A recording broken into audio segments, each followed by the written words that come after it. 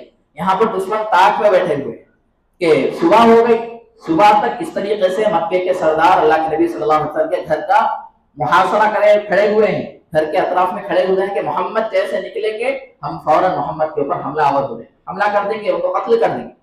تو ایک بات یہ ہے کہ رات تمام ان لوگوں نے وہاں پر کھڑے ہو کر انتظار کیا، اگر چاہتی تو گھر میں گھس کر بھی حضور صلی اللہ علیہ وسلم کو قتل کر سکتے تھے، انتظار کیوں کیا باہر کھڑے ہو گئے؟